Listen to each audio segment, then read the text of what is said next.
I think Nate's certainly blessed with just great instincts, certainly great athleticism. I don't know that she ever gets out of shape. um, and you think about the growth that she's had, and at least in the 2 seasons I've been here, she's been injured in the off season and hasn't really had an opportunity to 2 games to go. How are you balancing seeding, playing the best, and rest? We're trying to balance the rest part with our practices and making sure that we're mindful in that realm. But right now, like, seeding is important for us. Being able to have home court, being able to continue to work to being able to play our best.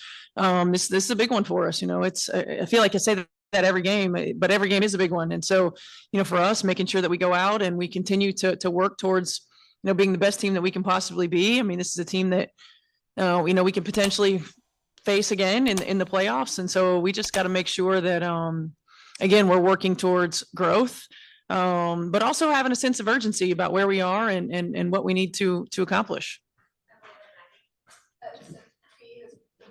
Mhm.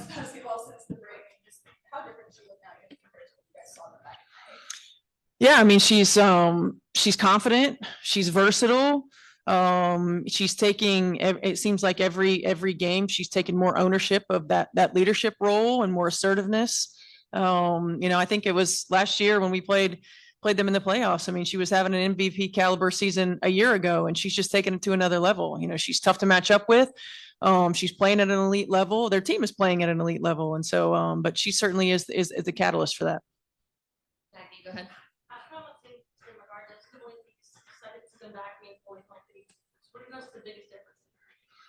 I think she's just continued to work on her game. I think she's extended her range. She's playing off the bounce.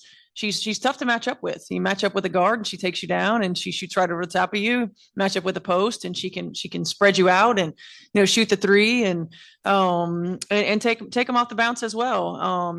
She's really skilled, versatile, and she's taken a great leadership role for this team. And you think about where this team was 2 years ago and a year ago and to now. I mean, it's a direct reflection. Obviously, Cheryl Reeve is one of the best coaches to ever coach in this league. But it's also player ownership, and Fee's a big part of that. A couple questions for me here, Coach. I know they gave me this mic. Oh, makes sense. First question is, you talked about the team having a sense of urgency, but it feels like still they understand the implications with tonight specifically. Have you seen them do anything differently in terms of, are they practicing different, or are they approaching this game in just a little bit different way than typical, understanding what's at stake tonight? I haven't seen anything different. Certainly we came back off a long road trip, needed some time to rest, recover. I felt like we had a good shoot around today. Everybody was pretty locked into what we need to do. It's just meeting the moment, keeping the main thing and meeting the moment.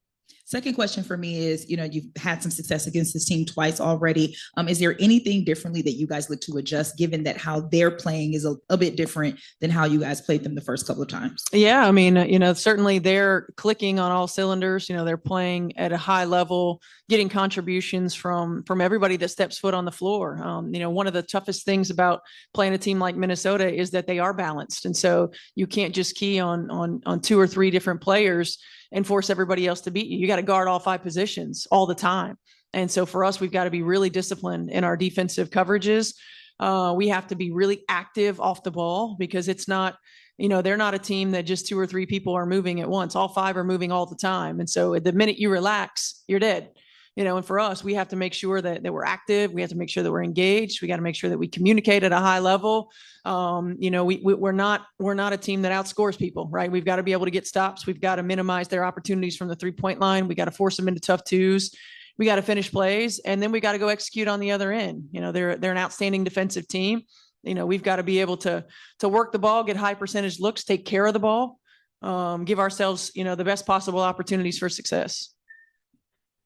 you had Tiff back with you for most of that road trip traveling and everything. Just how is she doing, and just kind of what does her role look like while she's not playing right now? Yeah, she looks good. It's just nice to have her back and smiling and out there now getting up shots and in the weight room with Annalise, working her way back. And for us it's just I think having her on the bench and having her in the locker room with us gives us a different perspective.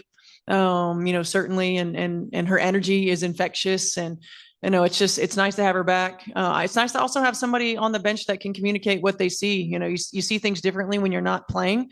And so, her voice in the huddles is important. But more than anything, we're glad she's back and glad she's progressing. You were on the Pull Up podcast this week talking about DiJonai and being deserving of awards, understanding now the injuries she's had and didn't really have a great offseason. And the word you've used with her a lot is consistency. So to be that consistent and not have a productive winter to get in game shape, what can be said about how she's stuck with it here and played in every game but one? Yeah, I think Nay's certainly blessed with just great instincts, certainly great athleticism. I don't know that she ever gets out of shape. And you think about the growth that she's had, and at least in the 2 seasons I've been here, she's been injured in the off season and hasn't really had an opportunity to work skill development. So I think she's taken advantage of that opportunity throughout the course of the season to continue to work on her skill development. I'm excited for her for an off season to be healthy and continue to work on that. But more than anything, she's a competitor. She's a tough competitor. She plays her butt off. She does what we ask, and she loves to compete. She loves the challenge night in and night out. And we depend on her for that. Defensively, offensively, her ability to get to the rim. We don't have anybody who does what she does, and we need her to continue to do that. Okay, last one for me for real. Ty seemed to have found her offensive rhythm again on that West Coast trip, did well against both Vegas and Phoenix. What conversations have you had, if any, with her? And what has she done to really try to get back into the kind of offensive form that we've used to seeing from Ty? I think the biggest thing is just reiterating that we need her to score. We need her to shoot the ball. We need her to be confident that she can't take plays off. Whether that's offensively, defensively, there has to be a level of consistency and urgency in every possession that she's on the floor. And that's just part of Ty's growth process. Again, the last 2 years is really the first time that she's been, meaningful rotation and now starter, and understanding that what it takes every second that you're on the floor, especially at her position. She can't defensively have lapses. Every possession matters. She's got to be locked in, and offensively, her ability to be a scoring point guard for us, her ability to step up and knock down shots. We need her to hunt those opportunities. We need her to be confident. I'll go to Zoom. Marnie, go ahead. Hi there, Coach. In the same way that... Hold on, we can't hear you.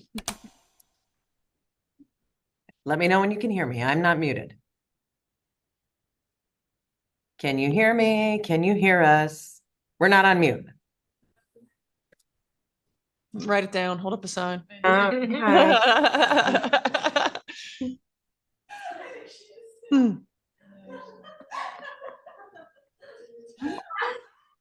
Oh, wait, I didn't bring my glasses. Bridget Carlton. Yeah. Sorry. Yeah, she's been outstanding, and certainly an X factor, her ability to stretch the floor. She's been a little bit more aggressive to the rim. Her defensively, she's been solid. Her numbers have just been incredible since the break, and given them an added consistent scoring punch. And it makes it that much harder to defend them. The way that they spread the floor, the way that they keep their spacing, just unselfish players, willing passers, making the right reads and the right plays. Nobody playing outside of themselves. And, I think Bridget Carlton has come back from the Olympic break and just taken her game to another level, and is certainly key to the run that Minnesota's had. But certainly from a strategic standpoint, it adds another wrinkle in there for us, just continuing to make sure that we have a hand in her face, that we force her to put the ball on the floor and try to make tough twos, that we have to know where she is at all times. Sorry. What does it say? You're welcome. One time we don't test it, of course. All right. Any other questions for Coach? All right. She's like, not Thanks. now. I know. Sorry, guys. Thank you. Thanks, guys. Okay. Right. We're not on mute. If it's just not connected or.